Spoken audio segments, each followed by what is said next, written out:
자, 2차 방정식의 활용에 관한 문제입니다. 활용. 이 뭐 활용이란 단어만 보셔도 여러분들이 이거 힘들겠다라고 드는데 뭐 기본적인 얘기를 뭐 계속 하자면은 활용이라는 거는 모두 다 서술로 되어 있습니다. 어떤 문항 자체들이 서술로 식을 세우게끔 만들어 유도하고 있습니다. 식을 세우게끔 유도하고 있습니다. 그래서 식을 세우기 위해서는 그러니까 즉 비교를 먼저 하셔야 돼요. 어떤 대상은 어떤 대상이랑 같다라고 이렇게 하십니다. 어떤 대상은 어떤 대상은 같다라고 일단은 식을 세울 때는 방정식은 비교가 중요하겠죠. 비교.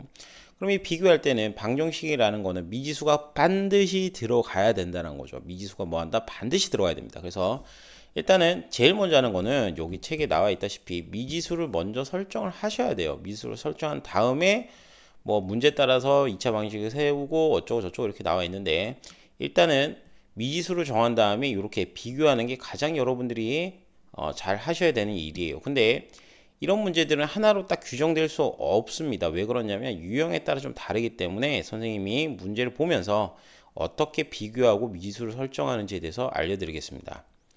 자, 그 개념 확인 보시면은 여기 보시면 형이 동생보다 4살이 많고 그 다음에 형의 나이가 10배가 이 뭐 보면 뭐 이거 엄청나게 뭐 복잡한데 여기가 이제 중요한 거예요. 형의 나이 10배가 동생 나이의 제곱보다 16살이 많을 때라고 되어 있습니다.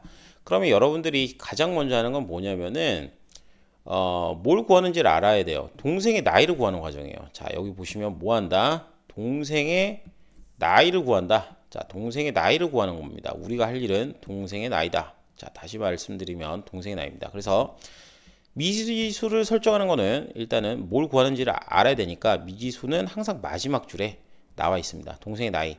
그럼 여기서 동생 나이를 x살이라고 정리를 합시다. 그럼 두 번째 비교를 해야 되잖아요. 근데 비교하는 식은 요 큰 박스에 있습니다. 큰 박스. 그리고 요 앞에 박스도 있고요. 그럼 형의 나이는 우리가 비교를 해놨기 때문에 쉽게 알 수 있어요. 형의 나이는 동생보다 4살이 많으니까 형의 나이는 x 플러스 4살 이렇게 설정해 주고요. 세 번째, 이 뒤에 큰 박스가 되게 긴데 잘 보세요. 형의 나이의 10배가 되어 있습니다. 그럼 형의 나이 10배라는 거는 10 곱하기 x 플러스 4라는 거죠. 형의 나이 10배니까. 형의 나이의 10배다.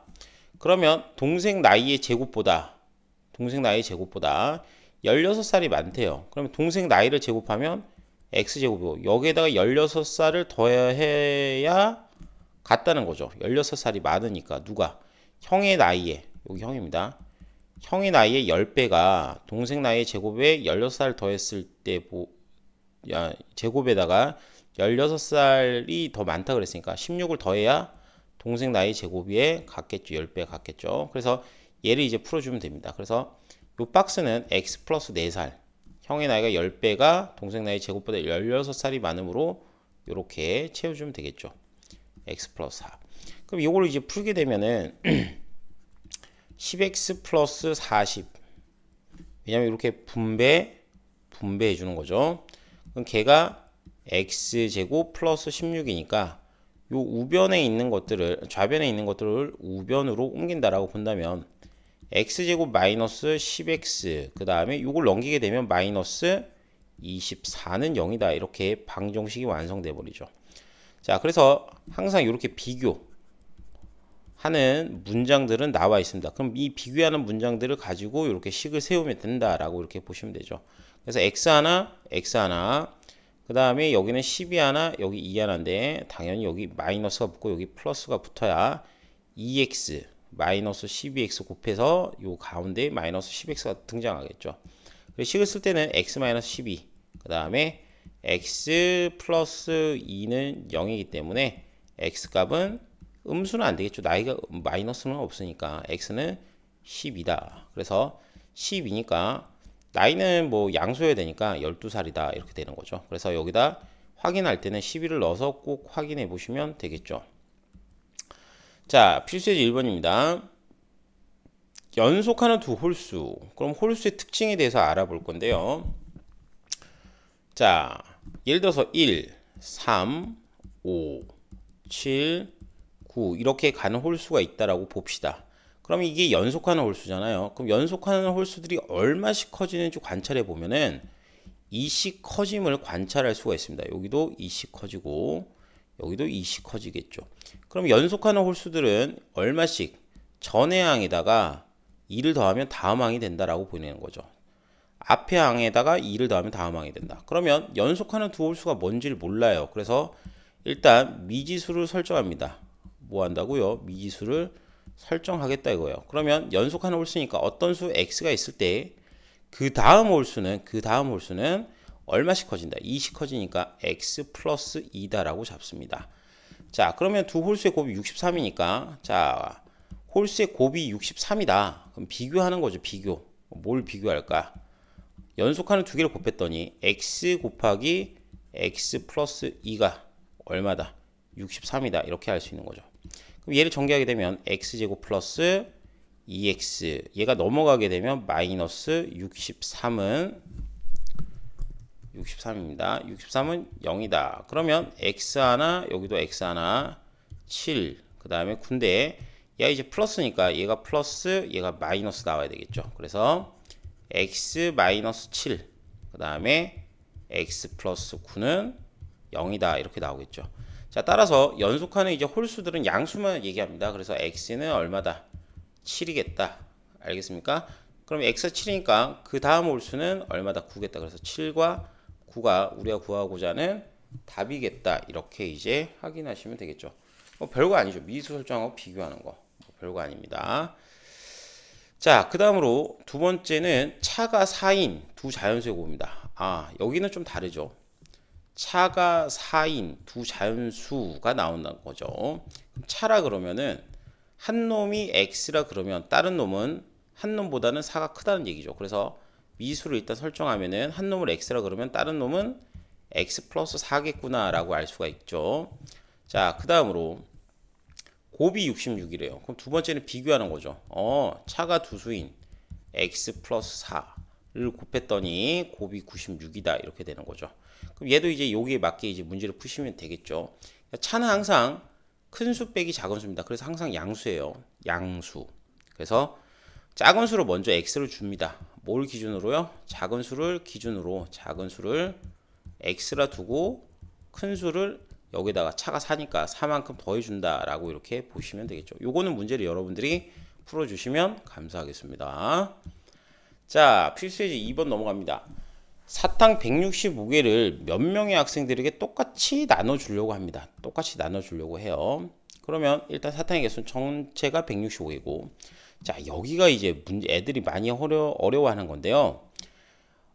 이게 왜 어려울까? 자, 보시게 되면 한 사람이 받는 사탕의 개수가 학생 수보다 4만큼 적을 때라는 게 중요합니다. 요 이제 관계식인데 일단 조금 이따 보고 뭘 구하냐면 학생 수를 구하래요. 학생 수. 그러면 미지수 설정을 먼저 하는 거죠. 자, 첫 번째 학생 수. 뭘 구하는지를 봐야죠. 학생 수를 구하죠. 그럼 학생 수를 x라고 둡시다. 자, 그 다음에 두 번째 미지수 설정했고 한 사람이 받는 사탕의 개수가 자, 한 사람이 받는 사탕의 개수에 대한 얘기를 하고 있죠. 학생 수보다 4만큼 적대요. 그러면 이렇게 보겠습니다. 한 사람이 받는 사탕의 개수가 있겠죠. 사탕의 개수.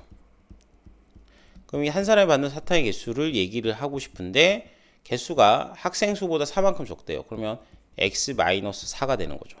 학생 수보다 4만큼 작으니까. 그럼 세 번째는 비교를 해야 되는데 뭐 도대체 어떻게 할 거냐? 자, 가장 간단하게 하는 방법은요. 이렇게 하시면 될 것 같아요. 자, 그럼 선생님 이거 비교하는 게 없는데요. 자, 맨 처음에 뭐라고 얘기를 했는지를 잘 봅시다. 사탕이 몇 개예요? 165개라 그랬어요. 그럼 여러분 생각해 보세요. 사탕의 개수는 도대체 어떻게 구할 수 있을까? 얘네 두 개 가지고 한 사람이 받는 개수와 학생 수를 곱하면 되겠죠. 뭐 예를 들어서 사탕이 20개가 있어요. 예를 든 겁니다. 예를 들어서 학생이 4명인데 한 사람당 몇 개씩 똑같이 나눠줄 때 한 사람한테 똑같이 나눠줄 때 학생들이 똑같이 나눠줄 때 사탕을 한 사람이 받는 개수는 몇 개일까요? 한 사람당 받는 사탕의 개수는 당연히 5개겠죠. 그러면 학생이랑 한 사람당 받는 사탕의 개수를 곱하게 되면 4 곱하기 5가 뭐가 된다? 총 20이니까 사탕의 개수가 나오는 거죠. 그래서 사탕의 개수라는 거는 학생 수와 한 사람이 받는 사탕의 개수를 곱한다라고 보는 거죠. 학생한테 똑같이 나눠준다라고 봤을 때 한 사람이 받는 사탕의 개수랑 학생 수랑 곱하면 전체 사탕이 된다라고 알 수가 있겠죠. 자, 그래서 얘를 이용한다 그러면 여러분들이 식을 간단하게 구할 수 있어요. x 곱하기 x 마이너스 4가 전체 사탕의 개수 165개다. 알겠죠? 이게 사탕의 개수가 학생 수 곱하기 한 사람이 받는 사탕의 개수 이렇게 이제 되는 거죠. 자, 그래서 x제곱 마이너스 얼마? 4x가 165다 이렇게 볼 거고요. 이걸 이항하게 되면 x제곱 마이너스 4x 마이너스 165는 0이 되겠죠. 그래서 요거를 이제 풀게 되면은 x 하나 이렇게 되는 경우에는 165로 소인수분해 봅니다. 5로 나눠 보면 5, 35, 5, 35. 그 다음에 3 곱하기 12 이런 식으로 인수분해 해봅니다. 그럼 도대체 이 사람을 어떻게 찾아내느냐? 그러면 15 곱하기 11이 165인 거 알잖아요. 그죠? 그러면 여기 15 곱하기 11이다 하고 여기가 이제 요 두 수가 차가 4만큼 나잖아요. 4만큼 나는데 여기 이제 마이너스 4가 돼야 되니까 위에다가 마이너스 15가 들어가면 되겠죠. 그래서 수가 좀 100단위로 커질 때는 소인수 분해를 이용해서 문제를 푸신다. 어떻게? 요 소인수들을 적절하게 곱해가지고 인수분해를 유도한다라고 보시면 됩니다. 그래서 x-15 그 다음에 x 플러스 11은 0입니다. 그런데 답이 두 개가 나오는데 요 중에 우리가 이제 구할 거는 학생수예요. 학생수는 당연히 양수만 됩니다. 따라서 x 값은 얼마다? 15겠다라고 이제 보는 거죠. x값은 얼마다? 15 이렇게 이제 보시면 될 것 같습니다. 자, 유제 2번입니다. 유제 2번은 사가 130개가 있습니다. 몇 명의 학생들이 똑같이 나눠주고 싶어요. 그러면 한 사람이 맞는 사과의 개수가 학생 수보다 이번에 3만큼 많을 때 뭘 구하냐면 학생 수를 구하는 거죠. 자, 뭘 구한다고요? 학생 수 구하는 겁니다. 그래서 첫 번째는 학생 수를 x로 둔다라고 보고 그 다음에 한 사람이 맞는 사과의 개수가 학생 수보다 3만큼 많을 때 이렇게 돼 있죠. 많을 때. 자, 그러면 미수를 이렇게 설정해 볼 수 있겠네요. 첫 번째는 학생 수를 x로 잡습니다. 학생 수를 x로 잡고 자, 두 번째는 그 한 사람이 받는 개수 사과의 개수죠. 그래서 한 사람이 받는 사과의 개수는 자, 3만큼 많으니까 x 플러스 3이다. 이렇게 이제 보시고요. 세 번째는 전체가 있어요. 전체. 뭐가 있다? 전체 사탕의 개수가 있습니다. 또는 사과의 개수가 있죠. 그럼 사과의 개수는 130개니까 비교를 하는 거죠. 그럼 130개는 도대체 뭐냐? 학생 수와 그 다음에 그 한 사람이 맞는 사과의 개수를 곱한다라고 이렇게 보는 거죠. 그래서 요거는 여러분들이 직접 답을 구해 보시면 좋겠습니다. 그래서 이렇게 이제 설명드렸고요. 자, 그 다음 페이지는 선생님 다른 강의에서 얘기를 드리겠습니다. 일단 이렇게 잡는 것들을 좀 알아주시면 좋겠죠.